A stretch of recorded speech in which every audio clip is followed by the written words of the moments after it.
Hello दोस्तों। अनुपयोगिता से लोहा जंग खा जाता है। स्थिरता से पानी अपनी शुद्धता खो देता है। इसी तरह निष्क्रियता मस्तिष्क की ताकत सोख लेती है।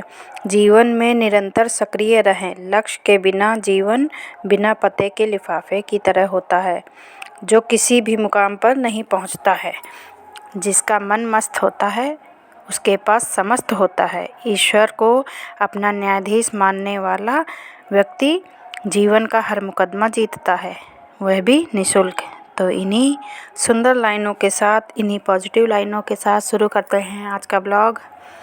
और हर गृहिणी की तरह मेरी भी शुरुआत किचन से ही होती है। और सुबह की चाय चढ़ी हुई है, साथ ही साथ खाना भी चढ़ा हुआ है। और आज आलू गोभी मटर से जी उब गया है, तो मैंने फिर से मठे की आलू मतलब दही की आलू बनाई है, क्योंकि सभी लोग पसंद करते हैं। और जब डेली वही आलू मटर गोभी और पत्ते वाली सब्जियां, तो एक टाइम तो वो बन जाता है, तो एक टाइम के लिए सोचना पड़ता है कि क्या बनना है। तो इसके लिए थोड़ा सा टेस्ट में चेंज लाने के लिए कुछ खट्टा खट्टा हो जाए, तो इसीलिए आज दही के आलू बना रही हूँ।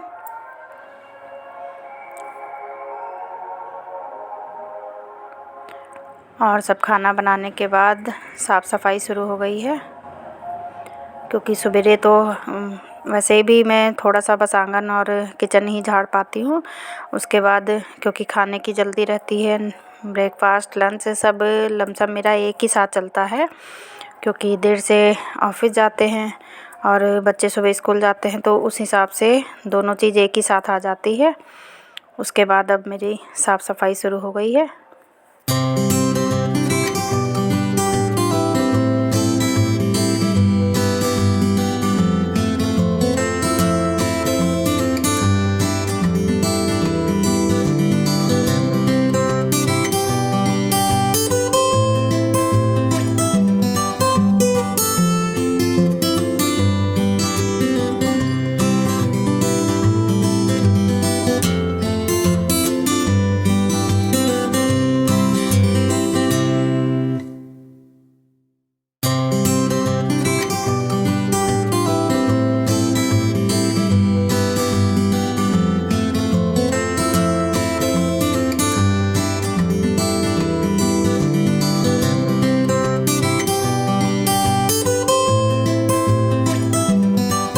बच्चे छोटे हों या बड़े हों, उनके साथ क्या होता है ना कि वो पढ़ते रहते हैं। अब इस टाइम तो सर्दियों के दिन हैं, तो रज़ाई में बैठे बैठे पढ़ते रहते हैं और ढेर लगाते हैं सारी बुक्स का, पेन पेंसिल और मतलब जितना पढ़ाई का जो भी सामान है सब फैला रहता है। और सुबह जल्दी निकल जाते हैं, तो उनके रूम में बहुत ज़्यादा मेहनत करनी पड़ती है।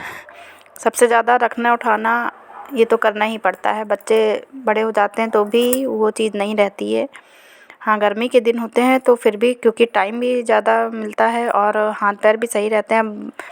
जब बच्चे या हम ही लोग हैं रज़ाई में बैठे रहते हैं, तो फिर थोड़ा सा काम करने का मन नहीं करता है। तो अब उनकी प्रायोरिटी पहले पढ़ाई है, तो सुबह का टाइम रखना उठाना ये ज़्यादा ही करना पड़ता है, जो चीज़ सब चीज़ फैली है। और वैसे भी उन लोगों का रखा हुआ मुझे लग रहा है, मुझे ही नहीं किसी भी लेडीज़ को पसंद नहीं आएगा, क्योंकि बच्चे बच्चे ही होते हैं। तो जब तक अपने हाथ से सब सेट ना कर दो तब तक चैन नहीं मिलता है।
देखिए कितना ज़्यादा कोहरा दिखाई दे रहा है।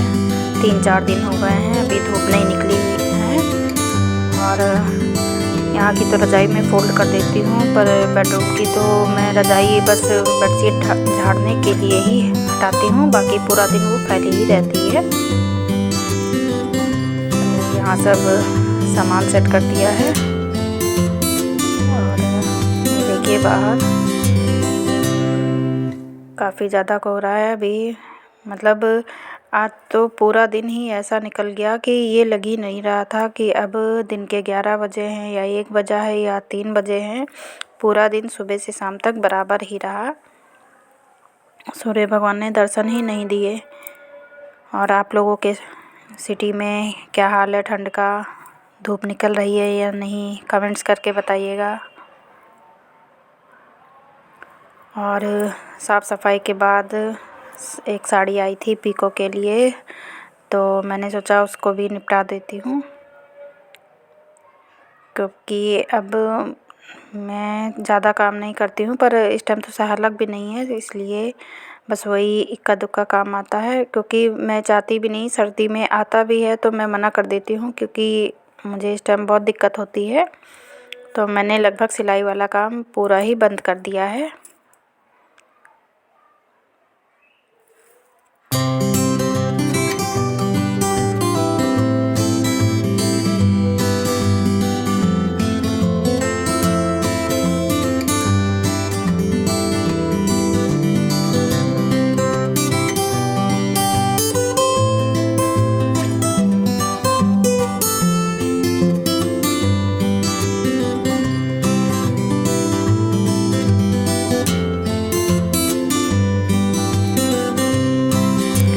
तो दोस्तों अगर मेरा ब्लॉग थोड़ा सा भी अच्छा लगता हो तो प्लीज़ लाइक कीजिएगा। और आप मेरे ब्लॉग में क्या देखना चाहते हैं ये भी बताइएगा। और अच्छा लगे तो लाइक कीजिए, शेयर कीजिए, सब्सक्राइब कीजिए। और आज देखिए लगभग 1 हफ्ते के बाद मैं प्रेस कर रही हूँ। वैसे तो अब सर्दियों में शर्ट कोई नहीं पहनता है, सब वुलन टी शर्ट पे आ गए हैं और सब स्वेटर के नीचे सब दबा रहता है। तो जींसों में तो अच्छे से करना पड़ता है, पर शर्ट तो मैंने ऐसे ही मतलब एक बार अच्छे से करके रख दी है, ताकि कबर्ड में अच्छे से बनी रहें और जब अचानक पहननी हो तो साफ़ सुथरी प्रेस की हुई मिल जाए। तो सर्दी में प्रेस करने में बहुत मज़ा आता है, ताकि हाथ भी सेंकते रहो और कम से कम 10-5 मिनट तो प्रेस गर्म रहती है। और डेली लगा लो तो बढ़िया अच्छे से हाथ भी सेंक लो और आप चाहे तो लगा के सेंक भी सकते हैं। तो आज का ब्लॉग अच्छा लगा हो तो प्लीज़ लाइक कीजिए, शेयर कीजिए एंड सब्सक्राइब कीजिए। गर्मियों में प्रेस करना जितना कठिन है, सर्दियों में उतना ही अच्छा लगता है। तो बस कल फिर मिलेंगे। Bye bye, love you all.